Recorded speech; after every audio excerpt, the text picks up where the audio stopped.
Been busy reading and studying. Been through the whole thing. Here, a couple of weeks ago, I preached at a place. Old, real old like lady was the only one I knew. And I told them where to go look to read Matthew and over in the last part of Revelation.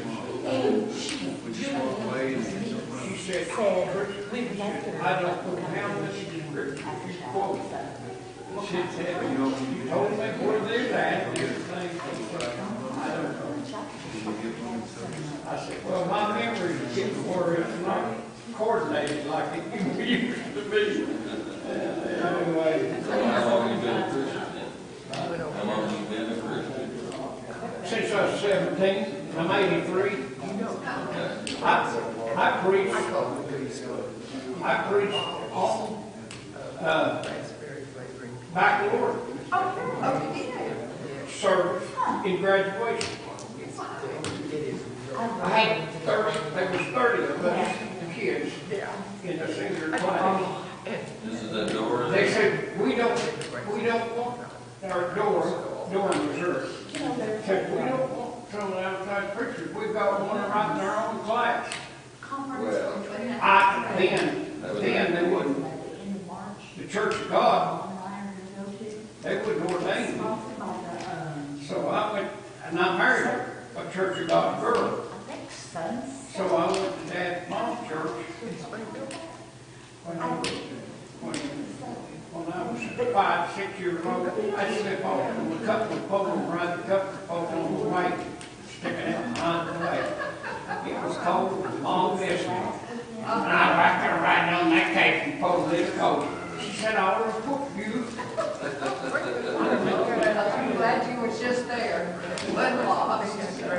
And a man over here by this side of Faith and Hope on U Highway. You go out. Do you know where Faith and Hope is down there in the hollow? well, we know where that valley is. Ron Pastor. We live, well, I pastored that for 74. 1974. we live at the end of U Highway on the end highway now. My son.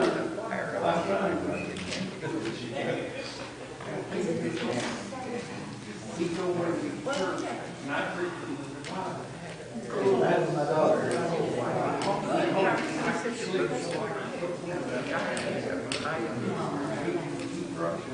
Well, that was good. Yeah. We used to do stuff like that back then. Now we wouldn't do it today. Get a ticket for sure. Yeah. Oh, man. You're gay with that. You're gay with that. Get candied up. Yeah. What you got going on today? You see, Galen, you see my wife. Tell us how I just like her mom. And my older daughter, on my grandpa's side, Lockie and Children, yeah. both of my boys, all slim, like Galen. But my older daughter, like your size, she took care of us on my grandfather's side. Well, so you had 4 children? You had 4 children? 2 boys and 2 girls. One girl lives in Green Forest, Arkansas. She just retired out of the chicken factory down there. They got a big chicken factory there. Her boy works there. He's one of the top men now.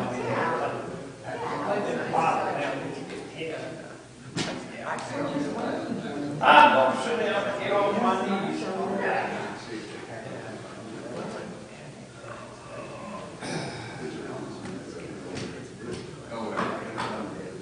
You've been awfully quiet over there, Mr. Cash.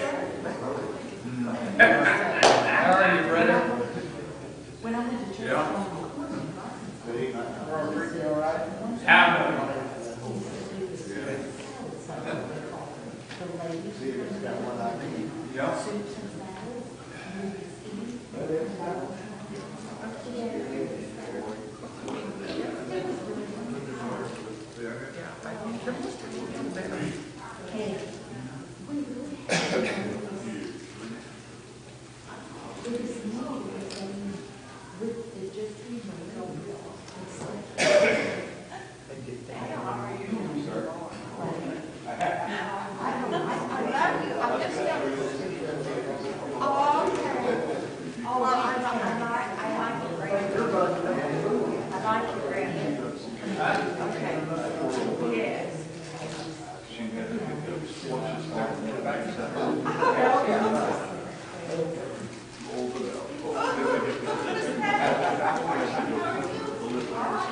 Yeah. It's all right. I ain't got time to get up there anyway.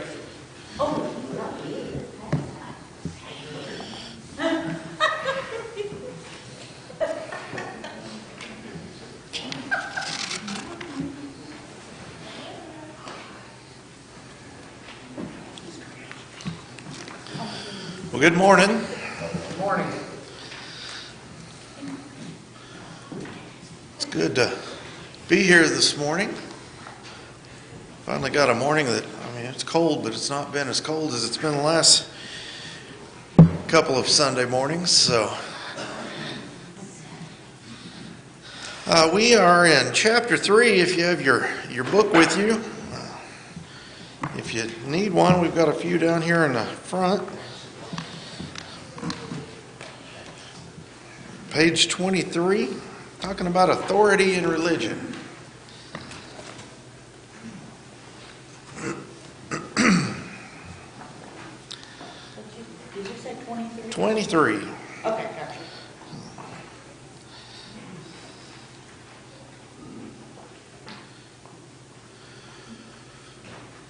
Well, I guess the first question to ask is, why is authority important?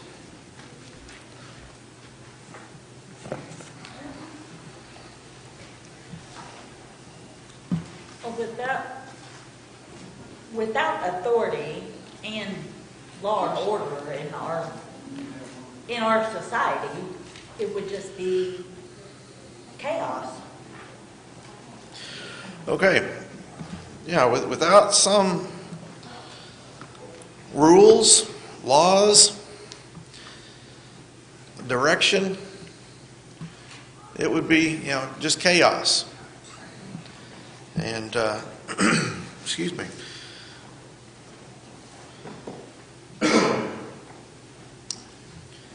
I taught government for a couple of years, and that was one of the first questions I would ask them is,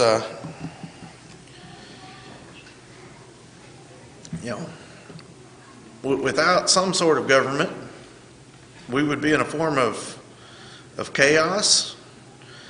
And if we're in a form of chaos, what is every man out for? Themselves.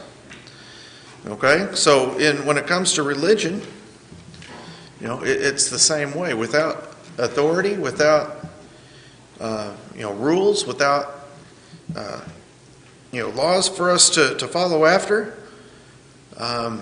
every man would be out for themselves, and really nothing would be accomplished. So as we began this chapter here, it did talk about the need for rules. It talked about using their example. It talked about the Olympic Games because in the Olympic Games, you have people from all over the world who are going to be coming together to participate in these games. And, if everybody used different sets of rules, then it would, totally be chaos, and you really wouldn't be able to participate in such a way that you wouldn't be disqualified. from that. And so it talked about how it was important to have the committee of the head authority, and then the rules and stuff would be broken down, and they came up with the rule book. So with that being said, obviously we don't have a committee, but where does our authority come from? And I'm kind of jumping ahead a little bit here. In fact, I'm getting into the second of the 4 questions. So I'll back off of that just a real quick minute, but we'll spend some time on that. Authority comes from God. Right, and we'll get that here in just a minute. But we said that we have to have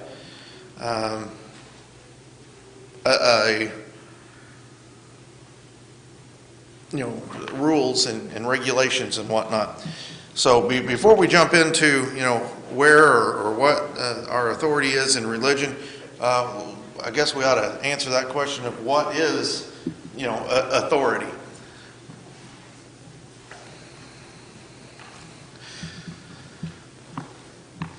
And in Matthew chapter 8 in verse 9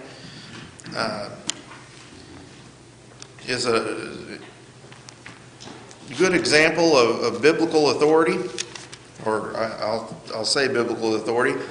Here, Jesus has been called.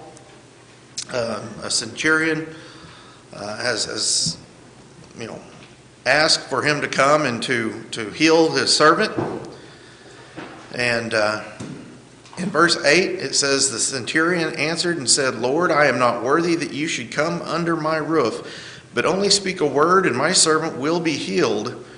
For I also am a man under authority, having soldiers under me, and I say to this one, go, and he goes, and to another, come, and he comes, and to my servant, do this, and he does it.'" So we see the example here of a man of authority, having people under them. Okay, so he's saying, I'm a man of authority. He had soldiers that were under him, so he would give them commands and directions and whatnot, and they would do it. Okay, so we see the authority. It says here that authority involves the right to command and the power to make laws. So when we look at that,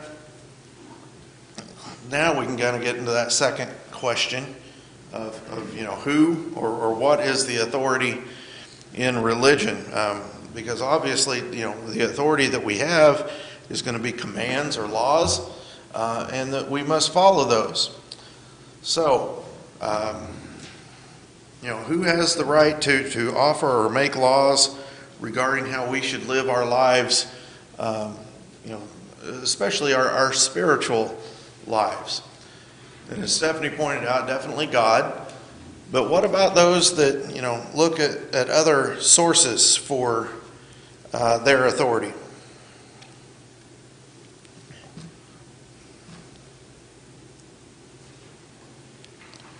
I think one day, unfortunately, they're going to find out that they were sadly mistaken.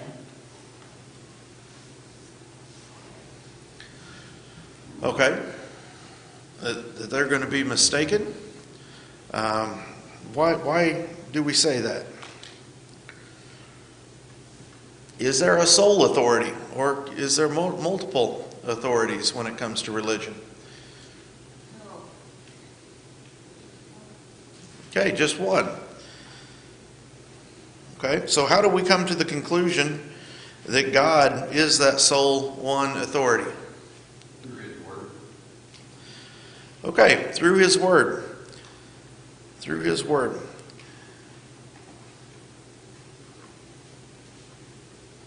Let's look at Acts chapter 17.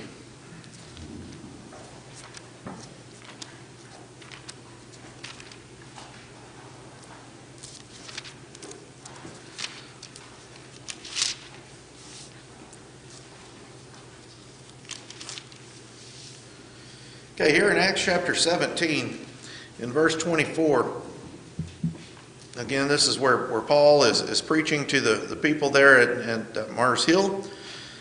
And he says, God who made the world and everything in it, since he is the Lord of heaven and earth, does not dwell in temples made with hands.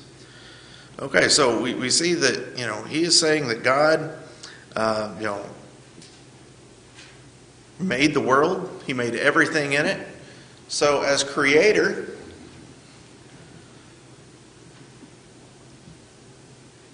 he would have authority over the creation.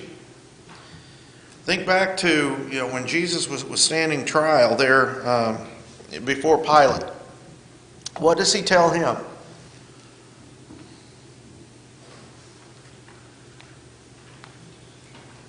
Well, they kept asking him if he was the king of the Jews, and he simply said, I am. Well, prior to that, when he was asking questions, what was Christ doing?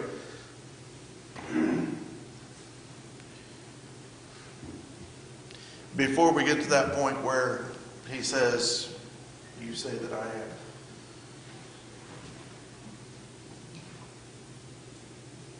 Well, he was asking questions, and was Jesus giving him answers?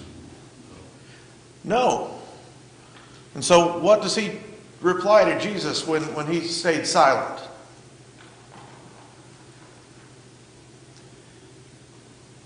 He basically says, I have the power to kill you.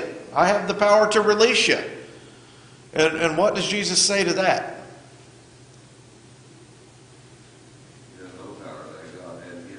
You have no power that God has not given you. So Pilate is saying, I have the authority to do this to you. And Jesus says, you don't have authority unless it's given to you by God. Okay, and then as we look there at, we see that God created, the entire creation, creator of the universe. It's his creation, so he gets to set the rules. Hebrews 1, verses 1 and 2. God, who at various times and in various ways spoke in times past to the fathers by the prophets, has in these last days spoken to us by his Son, whom he has appointed heir of all things, through whom also he made the worlds. So, God has...